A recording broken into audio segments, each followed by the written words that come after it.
And the first members of a 3,000-strong US military contingent have arrived in Kabul with Canadian and British forces to follow. The United Nations have warned of a catastrophic humanitarian crisis, revealing nearly 400,000 people have been displaced by the conflict since the start of the year. For thousands upon thousands of people, this is certainly the most important airport in the world right now. With the Taliban advances and all routes to the capital under their control, Hamid Karzai Airport is the only way to get supplies in. More importantly, it's the only way out. The American Embassy that dominates the centre of town will move its operations to the airport, joining US and British military. British Embassy staff will follow suit. Short of a rethink, it is the endgame. Impressive-looking Afghan army convoys still crisscross Kabul, but recent events suggest it's a veneer. The military has capitulated. Thousands of embassy staff, NGOs and foreign nationals will start their journeys out from the green zone and the fortified mansions that have been home for 2 decades.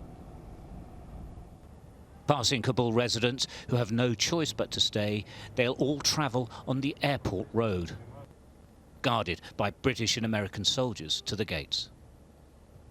Finally inside, they'll be processed and prepared for departure behind the high blast walls and gun turrets of the airport complex. Planning for the exit is underway. It needs to be. The Taliban are closing in. So the Taliban have now taken Logar province. Its borders are only about 37 miles down the road behind me, and it feels inevitable now that Kabul will fall. The city is very much divided between those who can leave, or at least hope they can leave, and those who know they can't. It means this place is very tense now. Crowding around computers, manned by experts, groups of men are struggling to fill out the application forms for Afghans who have worked for the international community. Security guards, translators, and a whole array of jobs. The Taliban will kill them. These visas are their only passage to safety. But the process has been slow and time is running out. Ali Nasra worked as a US Special Forces translator from 2011. He still hasn't got permission to travel. He's representative of so many who are so desperate. We serve for the American forces, we serve for the US and ISAF forces, for the coalition forces. They have to take care about us. It is our turn to be helped. We help them, we save their lives.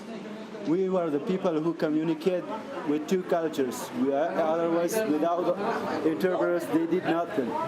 And so now you're abandoned and scared? Yes. The vast majority of ordinary Afghans are slowly but surely preparing themselves for the retaking of their city by the Taliban. On high ground in Kabul, the famous kite runners know all too well their fun will likely be stopped by the Taliban. As that day nears, the skies reverberate to the sounds of helicopters, war machines of a war that seems lost.